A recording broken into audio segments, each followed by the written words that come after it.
Hello friends, welcome to A time cinema deliver US movie review. ఈ వీడియోని ఒక like చేసి కొత్త వచ్చిన వాళ్ళైతే మన ఛానల్ని సబ్స్క్రైబ్ చేసుకోండి ప్లీజ్. మూవీ రన్ టైం వచ్చేసి 1 hour 42 minutes ఉంది. ఈ మూవీ సస్పెన్స్ అండ్ హర్రర్గా ఉంటుంది. బ్యాక్గ్రౌండ్ మ్యూజిక్ ఈ మూవీకి చాలా ప్లస్ పాయింట్ అయిందని చెప్పాలి. Cinematography good, movie starting good, తర్వాత కొంచెం సస్పెన్స్గా చాలా వరకు బాగానే ఉంది, ఓకే. కానీ కొన్ని చోట్ల కొంచెం స్లోగా అనిపించింది. క్లైమాక్స్ అయితే బాగుంది. స్టోరీ ఏంటంటే, ఒక నన్కి కవల పిల్లలు పుడతారు. అందులో ఒకరు యాంటీ క్రిస్టియన్ అయి ఉంటాడు అని వాళ్ళు నమ్ముతారు. ఆ పిల్లల్ని చంపడానికి కొంతమంది ప్రయత్నిస్తూ ఉంటారు. ఆ కవల పిల్లల్ని ఎలా కాపాడుకున్నారు అనేది బేసిక్ స్టోరీ లైన్. కొన్ని సీన్స్ కొంచెం డిస్టర్బింగ్గా ఉన్నాయి అండ్ ఫ్యామిలీతో అయితే చూడలేము. న్యూడ్ సీన్స్ ఉన్నాయి. మూవీ స్టార్టింగ్ నుండి ఆ సస్పెన్స్ని బాగా మెయింటెనెన్స్ చేశారు.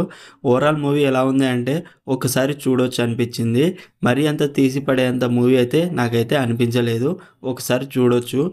మరిన్ని మూవీ రివ్యూల కోసం మన ఛానల్ని సబ్స్క్రైబ్ చేసి బెల్ ఐకాన్ ఆన్లో పెట్టుకోండి. Thank you.